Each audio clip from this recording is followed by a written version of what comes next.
Good evening, ladies and gentlemen, and welcome to All Era Sports with Sirhan as I come to you live on this Monday night, the 2nd of February, 2026, live from a cold and frigid Cincinnati, Ohio, in the United States of America. And here's hoping everyone had themselves a wonderful day and a wonderful weekend. Lots to get to globally. Of course, Super Bowl week. Touch on that here a little bit. A poor performance of perfection by Shakur Stevenson. The 1965 Fight of the Year, and the rest of the show being more boxing centric, which includes somebody still making excuses several years later after getting his butt handed to him. But let's get right down to it. I'll just touch on this briefly more later on in the week, but it is Super Bowl week. It is up in the NFL. The Seattle Seahawks against the New England Patriots. Probably one of the more least expected Super Bowls out of all the bunches we had out there, but this is what we got. I mean, all I'm gonna say is may the best team win. I got followers from both fan bases in the Pacific Northwest and the Atlantic Northeast, and I think it's going to be a better Super Bowl than people think. I'll make my prediction at the end of the week. I think it's going to be a good one. Lots of compare and contrasting going on, but the similar formula. We talk about the styles of both teams in the NFL. We talk about the coaching styles of Mike McDaniel of Seattle and Mike McDonald, excuse me, and Mike Vrabel of New England. And that's what we're going to have coming up this coming Sunday. I think it's going to be a pretty darn good game. All I'm going to say is may the best team win, and we can see what we'll find out what that leads moving forward. Because we talk about this particular matchup. Question is going to be what is going to happen. When the first teams who strikes first. But we're going to get a clue what's going to happen to both quarterbacks moving forward because we know Sam Darnold just quieted some mouths. And there's some people that's out on Drake May, who's had a good season, had an MVP season, obviously. But we're going to find out just how good Drake May really is. And I think this is going to be a better game than people think. I'll make my prediction midweek. I know they had pegged as the 4.5 for Seattle, which, it's not, I don't have a problem with. I mean, they came out of the tougher conference and they basically, if you want to say it, beat the two best teams in that conference when they went to the playoffs and the San Francisco 49ers and the LA Rams. And the 49ers game was convincing, and the Rams, they had to dig deep, and it wasn't for a couple of boneheaded mistakes by Tyreek Wooten. They might have had that one winning convincingly. So, lots to get to this week. Going to be a darn good one. May the best team win. No more NFL talk for tonight. I'll say that for later in the week. And more touching on the big game coming up this Sunday. It's supposed to take place in San Francisco. Looking forward to it. Midweek is going to be the media week. Everyone's going to be doing their talking. Everyone's doing their talking right now. So who's going to do what? But we're going to find out this Sunday who is going to be the best team in the NFL. I mean, I don't know if the two best teams. But right now, they're the two best teams because they're the last two standing because they beat everybody in their way.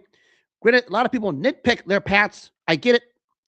But they're here for a reason. And we know what that reason is to hoist the Lombardi Trophy. And of course, it's the rematch of what took place 11 years ago when Michael Butler happened. And everybody knows the story about that one 11 years ago. Super Bowl 49, which was a classic and one of the more classic edge of your seat endings in NFL history when you talk about the throw from Russell Wilson that landed right in the hands of Malcolm Butler, who read the route perfectly to get the interception. And of course, the whole should have handed to Marshawn Lynch and the image of Richard Sherman going from celebration to disgust because of it. We're going to see what's coming up here in about 6 days, 11 years later. I think this is going to be a bit as good as that one. A lot of people calling it a mismatch. I'm not going to go that far yet. We'll find out in due time. Now I want to get to the crux of tonight's show. Of course, what took place Saturday night at Madison Square Garden. Lots to touch on with this one. It's simple. It was a performance of perfection by Shakur Stevenson. And the thing is, he didn't run. He didn't, tuck a seal between his legs. He stood and stayed in the pocket, made Teo Lopez miss, made him pay, just peppered him with that jab all night long, timing counter lefts as Teo was trying to get going. And Shakur Stevenson did anything and everything he wanted to. We'll start with problem number one. Teo Lopez wasn't man enough to throw punches. If you're going to fight a guy like Shakur Stevenson, you better be man enough to throw punches. But Teo Lopez wasn't man enough to throw punches, and that's why he lost. Let's get that out of the way. Number two, you talk about pound for pound talents. That's Shakur Stevenson, and it was on full display. You can probably say his best performance of his career. I'd say at least his best performance since he did the same thing to Oscar Valdez. And that night, he was just a machine. And he was just lucky Oscar Valdez was tough as nails, because other you could have had a stoppage that night. And what he did to Teo Lopez was flashes of what he did. Didn't have to do more, because Teo Lopez just wasn't man enough to throw punches. But I think Teo Lopez knew if he tried to throw more punches, Shakur would have opened up and we might have had a stoppage. But boy, was it not just a boxing lesson, but it was also a beating. And that's what we had when we talk about what Shakur Stevenson did to Teo Lopez Saturday night. And it was a thing of beauty. I mean, Teo only won one round, but that one round was more out of sympathy because of how badly embarrassed he was getting when we talk about what took place that night. Because that was embarrassing. And I said for this longest time, the last time he was relevant, he lost to George Kambosos. He got a fake junior welterweight championship from Josh Taylor. He had two gift decisions, especially one against Jermaine Ortiz, where anybody knows Ortiz won that fight. Carried Steve Clackett the distance inexcusably and looked pitiful on the Ryan Garcia, Rolly Romero undercard, where he just ran like a coward. And not to mention, during that time, he was calling for a fight with Terrence Crawford nonsensically and using racial taunts toward guys like Terrence Crawford and Shakur Stevenson. Well, let's start with this. I said this last time I previewed this. Teo Lopez could have had Terrence Crawford anytime he wanted. Because remember, he and Terrence Crawford at one point fought under the top-ranked banner. All he had to do was go to him and Bob Arum and say, let's make a Lopez-Crawford fight. Bob Arum would have made it in 5 minutes. It was easy because they were both under the same banner, which Crawford would have wiped him out. We all know that. But they could have had the fight then.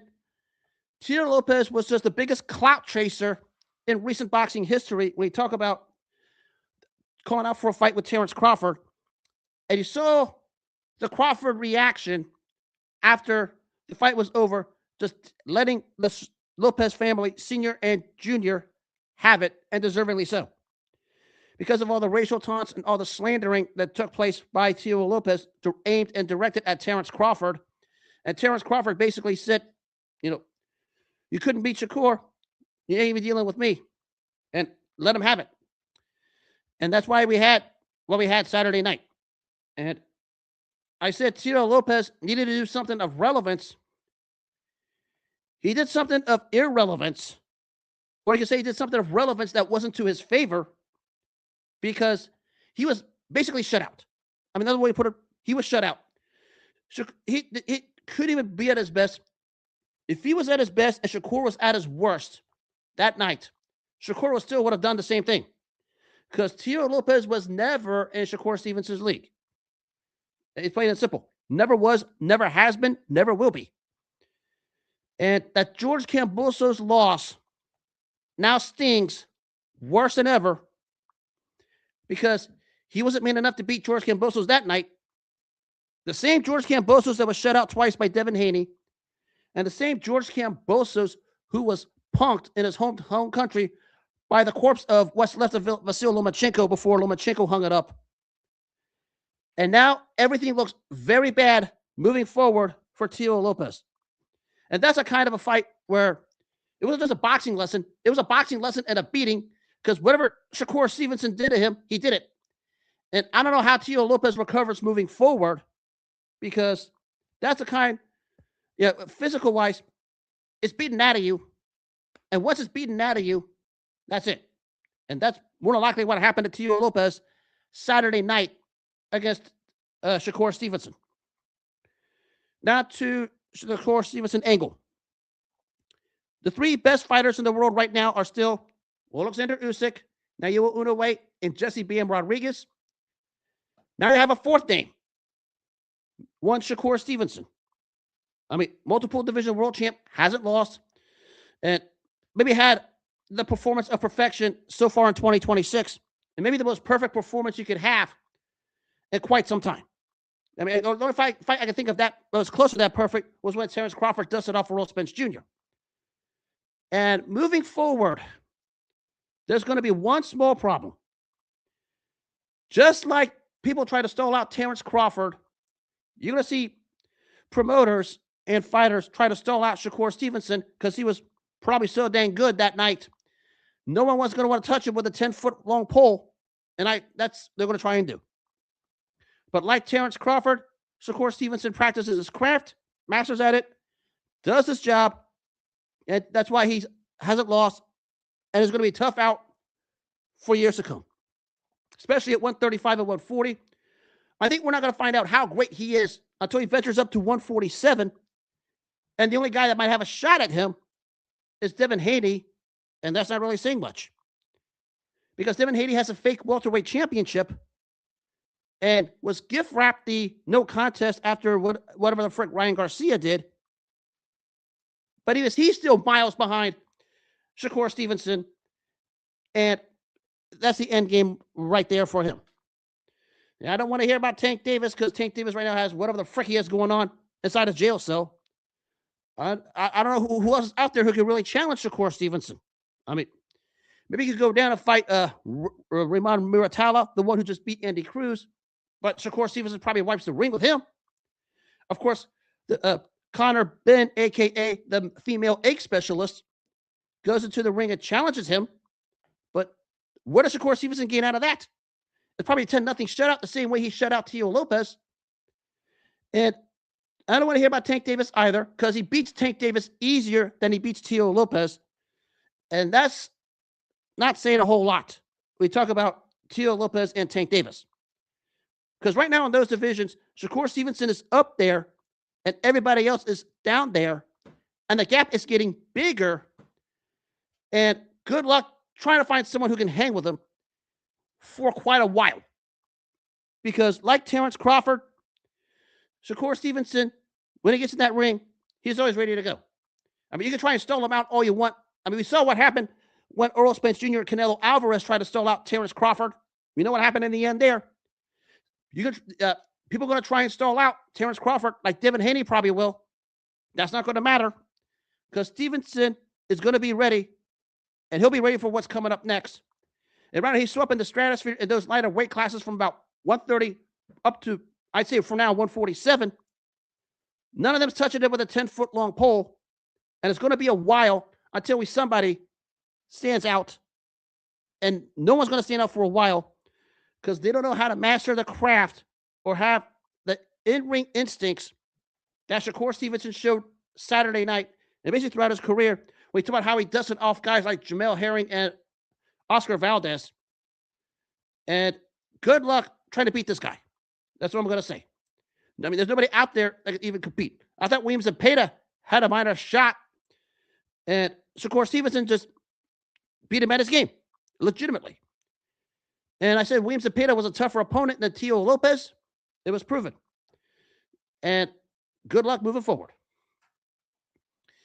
And of course, I want to bring two more things up before I proceed to the historical aspect when it comes to this particular fight. We have cowards in the Hispanic community who still try to degrade Shakur Stevenson and discredit his victory Saturday night.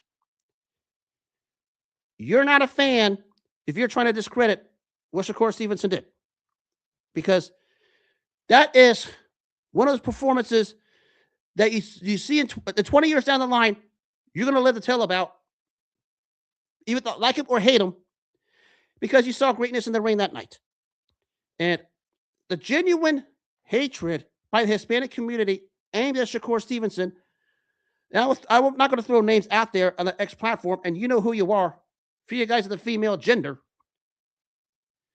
If you're going to have that kind of a hatred for a human being like that, you need to go check into rehab because something's wrong with your morals and your character. And it's just it's bad what's become of you as a human being. Now, I'm not saying you have to like the guy, But to totally discredit and disrespect what he did says more about you than it does Shakur Stevenson. Because Shakur Stevenson always had this public be damned fight strategy, which he wasn't here there to make fans or friends. He's only there to win fights. And this was he there to do Saturday night, whether the Hispanic community liked it or not. And as I said, you're talking about some of the most degrading human beings to continue to degrade and dehumanize and discredit the career of Shakur Stevenson and his performance. And that's why they're just some of the most inhumane human beings walking right now. And that needs to change. I'm not saying be a fan of the guy, but to discredit him says a lot more about you than it does Shakur Stevenson. So you wanted to bring me into it, there it is. I'll let the rest speak for itself down the line. Because he's going to come back and he's going to probably fight again before the year's out, and he'll be ready for whoever is thrown at him. And unless Shakur just gets crazy old overnight, good luck trying to beat him, because they have another thing coming. And of course, what's Saturday night? We don't talk about what took place in the heavyweight division with Jarrell Miller losing his hair. But I think Jarrell Miller lost his hair and his butt a long time ago when he flunked all those massive steroid tests for the fight against Anthony Joshua. And that's his 5 minutes of glory and 5 minutes of fame, is when he flunked the drug test prior to the Anthony Joshua fight. And last night, or Saturday night, was Exhibit A as to why Jarrell Miller's career turned out the way it did at the end. Because he's a walking embarrassment. He's a walking disgrace. He is a coward because of the 4 flunk drug tests against Anthony Joshua that caused that fight to get pulled off. And says tons about who Jarrell Miller, the human being, is at the end of the day. And in the fight game, we would be better off never having seen this guy or hearing about him ever again.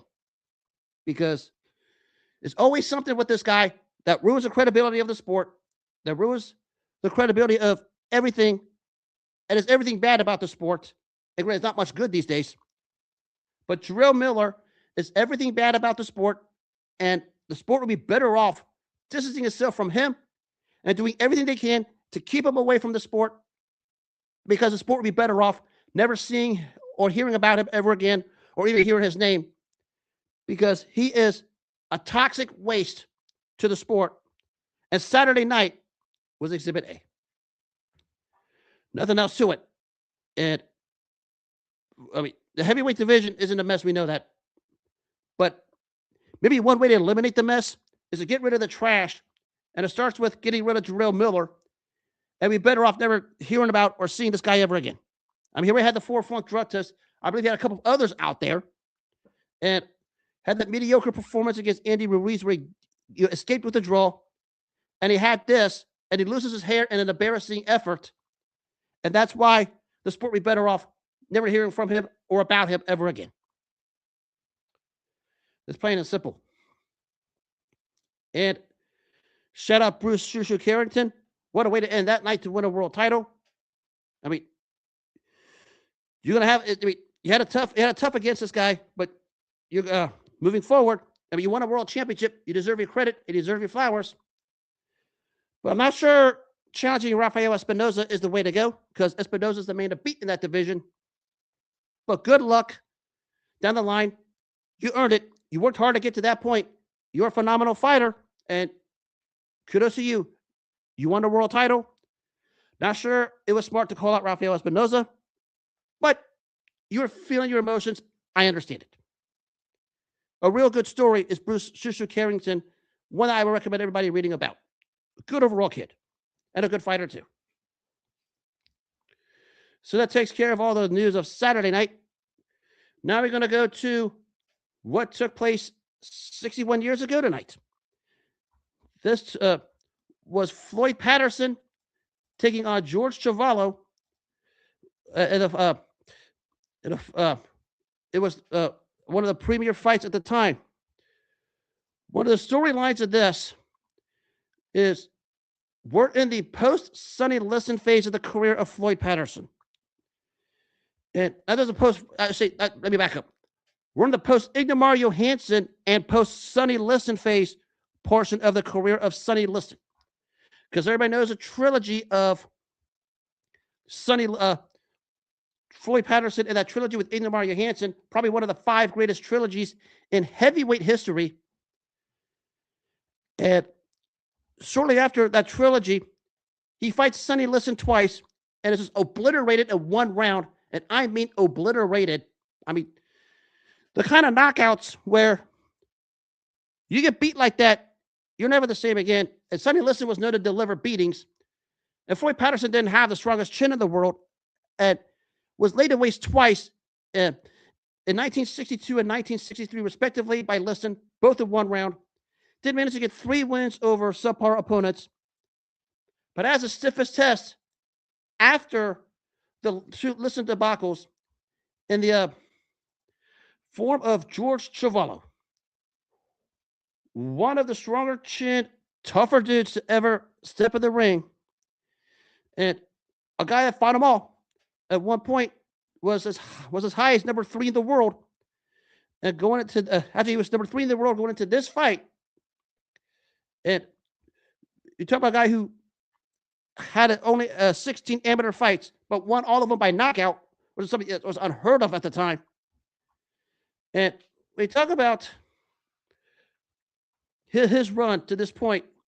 I mean, he fought them all himself. I mean, you're talking about guys like had a 3-fight series with Bob Clairot, which he went 1 and 2, but Clairot's a good fighter. Lost to Zora Foley, who challenged for the heavyweight title himself, and had solid wins over Doug Jones and Calvin Butler to set up for this night, where even though it wasn't for a world title, it had a world title feel because of the ranking of both fighters, even after Patterson lost to Sonny Liston. And the winner was going to probably find himself in a title spot moving forward after Muhammad Ali demolished Sonny Liston. And we talk about what took place on this night, February 1st, February 2nd, 1965, at Madison Square Garden. This was everything you could ask for and then some, because basically you want to talk about a crossroads sort of fight where the winner gets a shot at the world title. Both fighters delivered 12 action-packed rounds both ways. We talk about Floyd Patterson and George Chuvalo. And the story of this early rounds was Chuvalo was trying to get to Patterson's body, which is what Sonny Liston was able to do.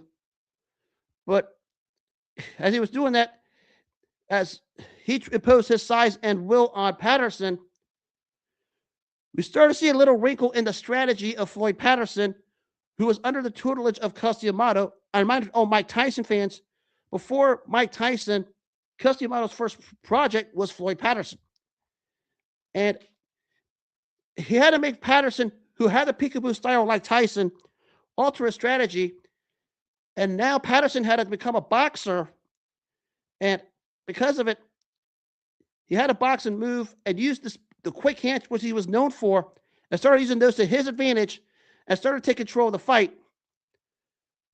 But even as he was landing, the strength of Chuvalo had its moments, because there were times in the middle rounds, especially the 4th and 6th rounds, where his trademark right hand got to Patterson and hurt him quite good, quite a few times in the 4th through 6th rounds. And as I said, Floyd Patterson was not known for having an iron chin, but he did take those punches well. And even though Patterson was able to land him on his own, turns out he wasn't able to move Chuvalo, who was one of the more granite chin heavyweights, maybe in heavyweight boxing history. And now we had a slugfest in the middle rounds where it was give and take between 2 premier tough guys. And as the fight was going on, the skill level and the speed of Floyd Patterson took over. And as he was starting to pull away, but George Chuvalo buckled down for one last run in the 10th round when he was able to really hurt Floyd Patterson and almost floored him. But as the round ended, Patterson recovered, got the pace to his tempo, and managed to win the final 2 rounds of this fight in give and take fashion. And in the 1965 Fight of the Year, it was Floyd Patterson who escaped with a tough, unanimous decision over the tough and durable Lopez-Chuvalo in one of the epic heavyweight fights you're ever going to see. Maybe they didn't pan to the level that we saw a decade later with George Foreman and Ron Lyle, but this one had the goods quite like it. And it was certainly one that had the fans on the edge of its seats. At that time, it was the largest gate for a non-title fight in heavyweight history, surpassing $165,000, which by today's standards would have been well over the couple million mark, because it was that kind of a box office hit these two guys had, especially we talk about being in the backyard of Floyd Patterson, born out of the Brownsville section of New York, a la Mike Tyson and Riddick Bowe. And he had the crowd, but at times Chuvalo won the crowd with his toughness and his grittiness, and he showed a lot of that.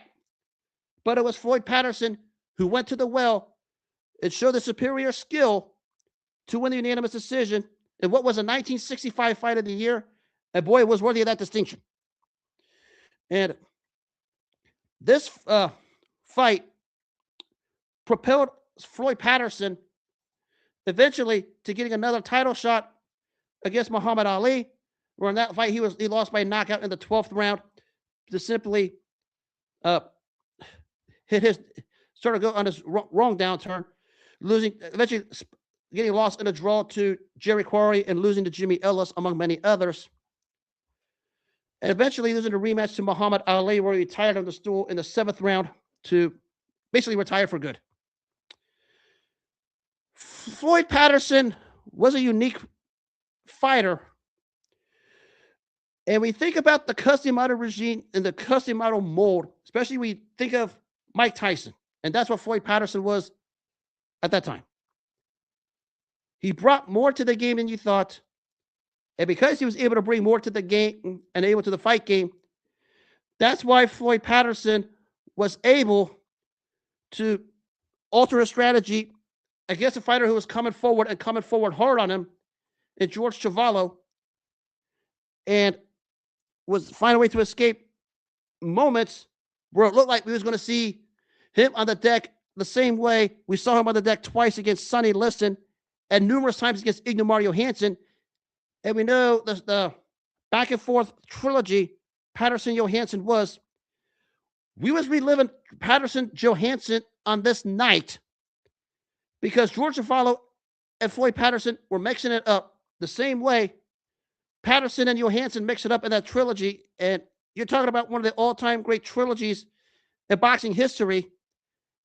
And this fight basically evolved both fighters' place and standard because he just let it all hang out. And it was that kind of a fight, Floyd Patterson versus Lopez-Chuvalo, and as good as anyone. Probably not talked about enough, but it should be because it was all action and had a lot of hype going in, and it surpassed the hype, even though there was no title at stake. It was more of positioning for a title shot against Muhammad Ali, which Patterson eventually got. And that's why Floyd Patterson, his career, one of the more intriguing ones and one of the more underrated ones when you think about it, because when we talk about some of the all-time greats, we know who the who's who is in the top 7 or 8. But south of that, Floyd Patterson is as good as anyone. I mean, no one's going to say he's superseding the top 10 or maybe the top 5 because there's so much dynamic in it. But had a heck of a run, not just in the ring, but outside of it, being an ambassador for the sport, working with the New York State Athletic Commission, and being the chairman of the board in New York. Floyd Patterson's impact went beyond the ring. It wasn't just in the ring where he was the youngest to win the heavyweight championship when he beat Archie Moore, the first to regain the heavyweight title when he won the second fight against Ignomar Johansson, and have the 1965 Fight of the Year 61 years ago tonight against Lopez-Chuvalo. Impacting the sport out of the ring, being an ambassador, embodied everything positive that the sport was all about, that was Floyd Patterson. And his legacy goes beyond the ring. And second to none, just a class act and one of the real good humanitarians the sport ever saw. And a class human being, a genuine good guy, and a successfully great, almost underrated, talked about because no one mentions him in the all-time greats. He was as good as anyone.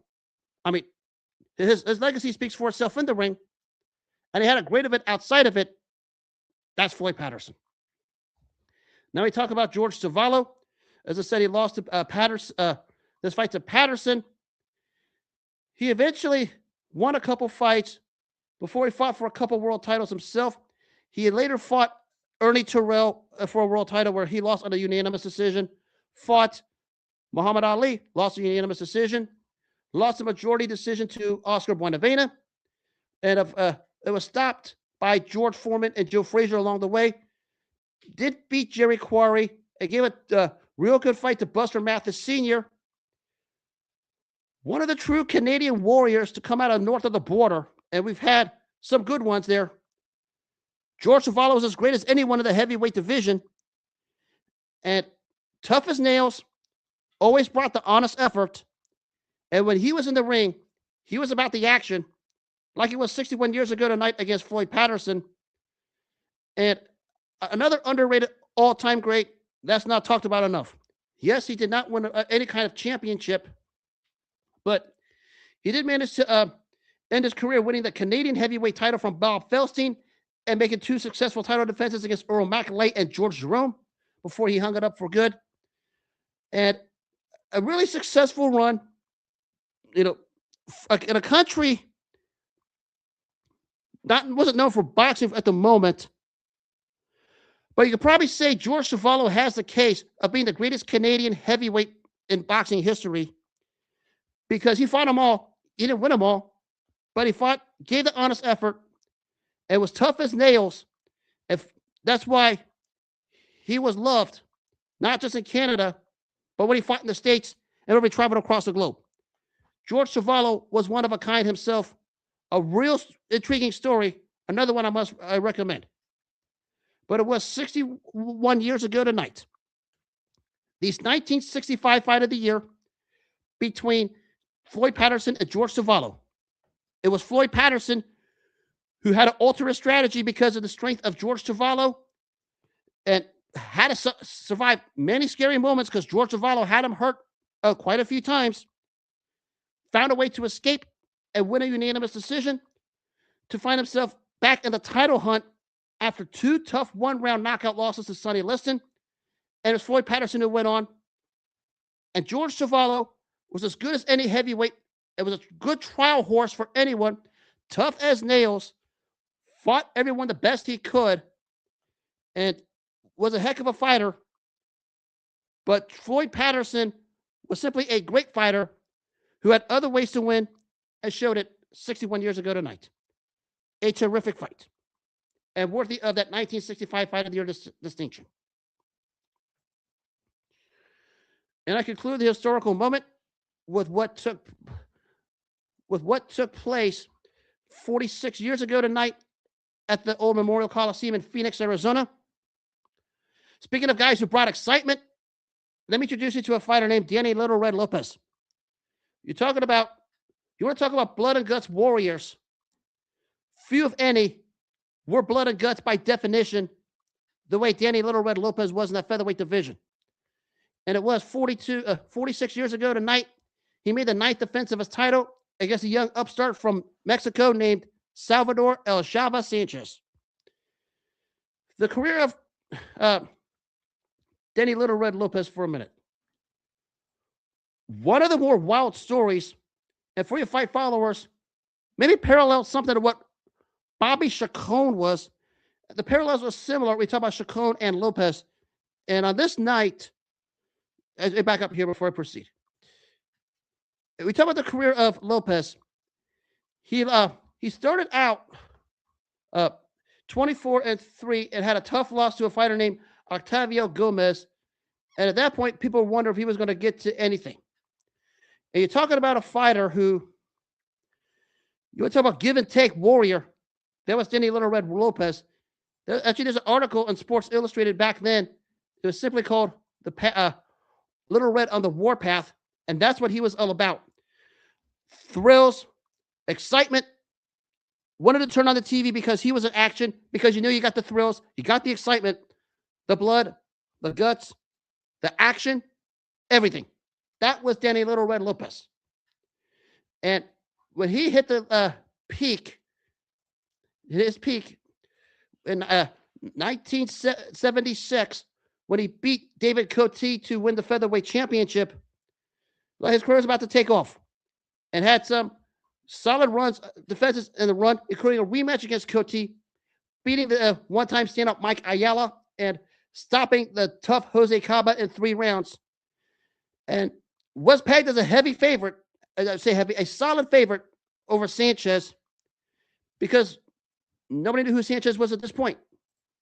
I mean, talk about Sanchez's run to this title, fought a lot of fighters, mainly south of the border and in those southern areas where you can have a Mexican following like California, Texas, and in this case, Phoenix, Arizona. Before he got to this point, I mean, victories over guys like Salvador Torres and Felix Trinidad Sr., yes, Felix Trinidad Jr.'s dad. And he landed this title shot against Danny Little Red Lopez. And this one was a case of action versus style, grit versus beauty, and everything Danny Lopez was, Salvador Sanchez was the polar opposite. And it showed on this night. I mean, Danny Little Red Lopez is an all-action fighter. I mean, this is thrills, excitement, blood and guts, give and take. Sort of the career in and out of the ring parallels almost what Bobby Chacon was. And that's what Danny Little Red Lopez was. Fun, exciting, and just whenever he fought, he just wanted to fight. He didn't care what your record was. He just wanted to fight. But when this fight happened, it was a case of his style and grit, as good as it was, wasn't going to do anything to the prolific Salvador Sanchez, who basically just got back up. It was Salvador Sanchez who delivered a massive beating to one of the more bloodiest blood and guts fighters in boxing history, in Danny Little Red Lopez. By about the fourth of the 5th rounds, even though Lopez was pushing the tempo at his rate, Salvador Sanchez was matching him and was giving him a beating even more. The skill level of Salvador Sanchez distanced himself from Danny Lopez as the fight was going on. And it wasn't that Danny Little Red Lopez wasn't trying. Danny Little Red Lopez was a definition of a warrior. Guts, thrills, give and take. He can be busted up. He can be bloody. It doesn't matter. That's Danny Little Red Lopez. But on this night, even though he had a late rally, Lopez just got beat up. And that's what happened. When you have a blood and guts warrior like Danny Little Red Lopez, and he was a blood and guts warrior, and you're facing a fighter who emulates beauty, accuracy, and perfection the way Salvador Sanchez did, the fighter with the beauty and perfection wins most times, often than not. And that's what happened here, because Salvador Sanchez just showed the skill level, and at times got in there and mixed it up with Lopez, who got beat up quite good, but never gave up trying. It was just, he couldn't match the skill and the speed of Salvador Sanchez. A crowd that was pro-Lopez was waiting for that one moment where he could just turn it around and snatch victory from the jaws of defeat. It never happened. And in the 13th round, after a number of right hands by Sanchez, the referee stopped the fight mercifully because Danny Little Red Lopez just got beat up. And the great Salvador Sanchez hit his landmark moment by winning the featherweight championship from the tough and gritty Danny Little Red Lopez. Danny Lopez was all grit, all blood and guts. And when you turned it on, you always got the action. Always kept you at the edge of the seats. Always wanted you to root for him. And every time he fought, you always was wanting to see that moment where he could turn it up out of nowhere and snatch victory from the jaws of defeat. Because every time he fought, he was always on the brink for the most part and managed to survive many times. That was Danny Little Red Lopez.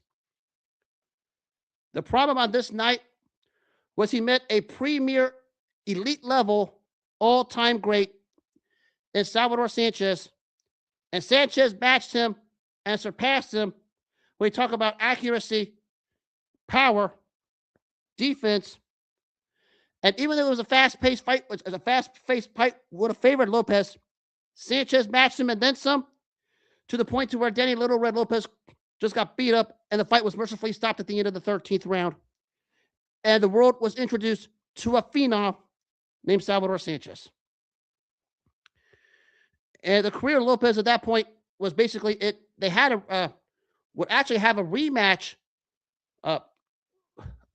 4 months in Caesars in Las Vegas. Similar thing. Danny Little Red Lopez tried. Salvador Sanchez was starting to hit his peak. It was way too much on a 14th round knockout. And the career of Lopez ended at 1992 out of nowhere. Had one fight against Jorge Rodriguez where he was obliterated in 2 rounds.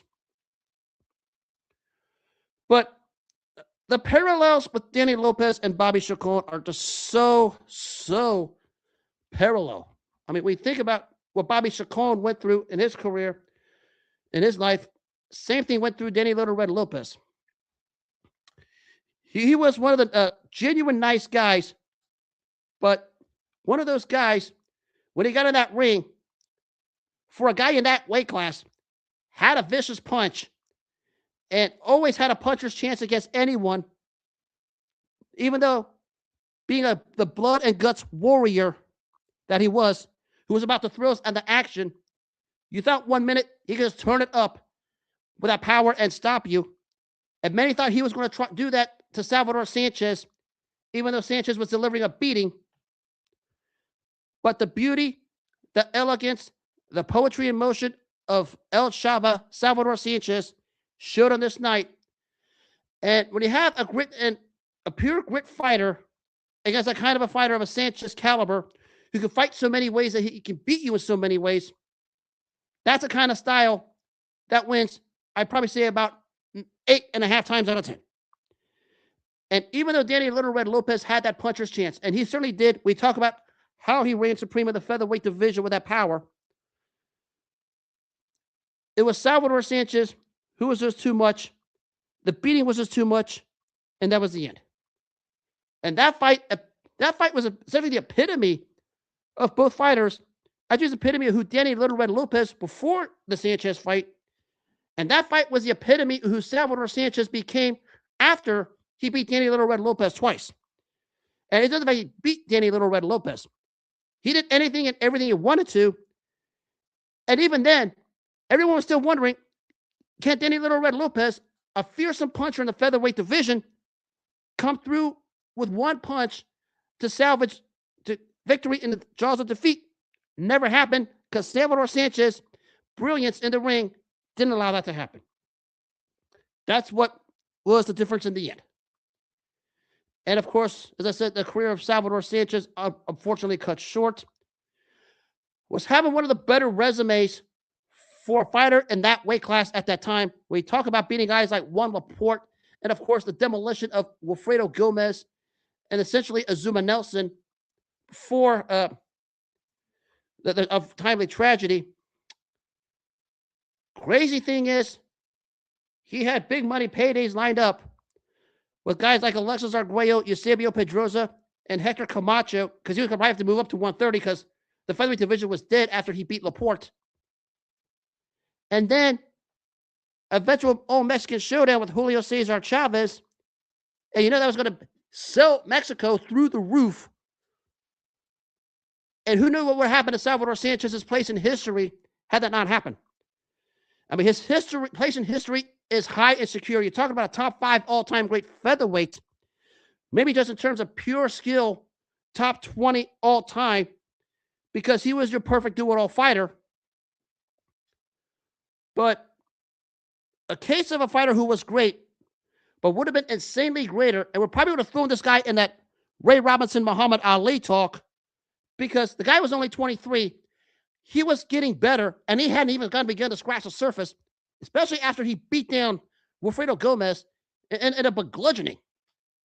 And at that point, many thought the future was bright for him, and his place in history was about to escalate. And he had the rematch set with Laporte, which he would have wiped the ring with Laporte again. Who knows? More than likely. And they crossed paths with guys like Pedrosa, Camacho, Arguello, and more than likely Chavez, because Chavez would have been a giant sell in Mexico. He probably would have favored big time against those guys. I mean, forget Eusebio Pedrosa. He was a cheap shot artist. Sanchez would have milked him. Hector Camacho was on his whatever the frick he was doing outside of the ring. Sanchez would have owned him. Alexis Arguello might have had the slimmest of chances because he, like Sanchez, were parallels. But Sanchez's quickness would have been the decisive edge in that one, and Salvador would have won that. And in the early 80s, even though Chavez managed to win a super featherweight title, he still was miles behind Salvador Sanchez, who would have scored him. That's how great Salvador Sanchez was about to be. And you had his guy way up in history had it not been for the unfortunate tragedy. That's how great Salvador Sanchez was. And it was 46 years ago tonight in his coming out party against the rugged, tough, exciting, lethal punching Danny Little Red Lopez in Phoenix, Arizona. It was Salvador Sanchez putting on a master performance of accuracy, poetry in motion, beauty, ring generalship, and a first-class beating en route to a 13th round knockout to win the world featherweight title and introduce himself to the world as one of the greatest phenoms, and probably the greatest Mexican fighter and a top 5 all-time great Latino fighter in boxing history. He was one of a kind. All these great Mexican fighters, before we had all of these, it was Salvador Sanchez, and there was only one Salvador Sanchez. There was no next Salvador Sanchez. There was one. He came, he saw, and he conquered. Remember what a lot of these Mexicans did after him, maybe 2 or 3 exceptions. A boatload of them collectively couldn't lace the gloves of Salvador Sanchez, no matter how hard they tried. And we talk about what took place when he had his coming out party, just dismantling Danny Little Red Lopez. It was just natural greatness. It wasn't fabricated. It didn't need any kind of hype up. It didn't need any kind of, people trying to build him up to something he wasn't, because he was naturally great. He was pure. He was organic. It was poetry in motion, and it was beauty. And we talk about clean, effective punching and ring generalship when he scored fights. Salvador Sanchez mastered it, and mastered it to perfection during his reign as a featherweight champion. And it started here 46 years ago tonight in Phoenix, Arizona, when he just dismantled Danny Little Red Lopez. May God rest the soul of the great Salvador Sanchez. And I conclude on one thing that just came through this week. It's the supposed big fight that's supposed to take place in London this year between Derek Chisora and Deontay Wilder. Here we are, well after the Fury Wilder trilogy, and Deontay Wilder is still making excuses. You lost all 3 fights. It was officially 0-2-1, and anybody with a brain knows Deontay Wilder was 0-3 against Tyson Fury. Everybody knows the first fight was boxing politics that robbed Tyson Fury. You were really 0-3 against Tyson Fury, and Fury beat you any and every single which way possible, to the tune of where you were officially irrelevant. And here you are prior to probably one of the last big paydays of your career. And the only thing you come up with is excuses as to why you lost to Tyson Fury. You lost to Tyson Fury because you were never in the same league as Tyson Fury. They can fight 10 more times from now till whatever their career's in, Tyson Fury beats him all 10 times. Because the first fight was a boxing lesson. The second fight was basically just a beatdown, the equivalent of take the bully into the backyard and punk him. And in the third fight, from the fourth round on, it was the same thing. Fury doing anything and everything he wanted. And if you can't accept a loss like a man, it says something about you as a human being at the end of the day. And the true colors of Deontay Wilder came out. There's no other way to sugarcoat it. You can say whatever the frick with the gloves. You can say whatever Tyson Fury was supposedly on. It doesn't matter. You was wiped out 3 times. You didn't just lose those 3 fights. You were wiped out 3 times. I'd probably say a grand total of 4 rounds in those 3 fights you won against Tyson Fury. And that's because you had to floor the guy, but you couldn't keep him down. Fury got up and just owned you the rest of the way. And that's what Deontay Wilder has come down to. Maybe this is who he was at the end of the day before the Fury trilogy. It was the Fury trilogy that broke him for good, because he's been irrelevant ever since. And I wish him good luck against Derek Chisora, because it's going to be War Chisora in London coming up in April. And this is it. I mean, if you lose this fight, you might as well just hang it up. I think you should hang it up right now, but you want a cash-out fight, you're going to get it. Good luck. You can make all the excuses you want, but you realistically went 0-3 against Tyson Fury, and it wasn't you went 0-3. You went 0-3, where basically all 3 fights you were wiped out. It just didn't just lose those 3 fights. You were wiped out. Yes, the first fight was an official draw, but anybody with a brain knows Tyson Fury was robbed by boxing politics on that night. The second fight, Fury just punked him from start to finish. And in the third fight, aside of the 4th round where Deontay Wilder floored him twice, Fury won basically every round of that fight. That's how one-sided Fury Wilder was in that trilogy. And Deontay Wilder can make all the excuses he wants. Doesn't change the fact he was never in Tyson Fury's league, no matter how hard he tries, or no matter how hard Deontay Wilder fanboys try. Because that's what the end result is. It's amazing. It's an excuse sport. We all know this. It's been that way forever. Every excuse in a loss. But when you try to come up with excuses and losses where you're just totally wiped out, it says more about you as a human being at the end of the day. And maybe Deontay Wilder is just not that great of a human being. And that's what the end result is. Sometimes you just have to man up and say, guy's better than me. Deontay Wilder won't do that. He's just going to make excuses. He talks about one of the fights we're having, that ridiculous costume costing him the fight. And now he talks about issues with Tyson Fury's gloves. Probably the best thing that happened to him were the smoke screens, because it hides the reality that he never was at the higher level of heavyweights, because he had 3 chances against Tyson Fury. And it's not that he lost. He was wiped off the face of the earth. And that's going to be his legacy forever, whether he likes it or not. Sometimes I wish fighters just step up and say, I got to be fair and square. It doesn't take much to say that. I mean, the footage is there. I mean, no one can hide it. I mean, the footage was there. Admit it. The guy was better than you. It'll do you much better if you just admit defeat. Plain and simple. But that's who Deontay Wilder is as a human being. At the end of the day, just not a great person. And on that note, that'll wrap up this edition of All Era Sports with Sirhan. I will be back tomorrow night. More Super Bowl talk, some Pro Bowl talk, some wild news in Cincinnati. I'll touch on that. Of course, throughout the week, more NFL talking to the Super Bowl, some more boxing history. If you missed this show or any other shows in the past, you can catch them on the iHeartRadio and the Apple Podcast apps if you have them on your phones. If you like the video versions, you can always catch them on the X, Facebook, and Spotify platforms. The Foreman Lyle article on my Patreon site is now launched on the X and Facebook platforms. You're more than welcome to read it. And as always, make self-care your number 1 priority in all walks of life. Always take care of yourself first. Always respect other people's boundaries. And never let anyone step on your boundaries, and all the good things will happen. It's important to never have anyone walk on your boundaries and walk on you, because once that happens, Nothing else matters. Set healthy boundaries, set strong boundaries, defend yourself, and don't let anyone walk all over you because there are a lot of leeches out there. Trust me, I know. Have a good rest of the night. Take care of yourselves. God bless. And I will see you tomorrow night.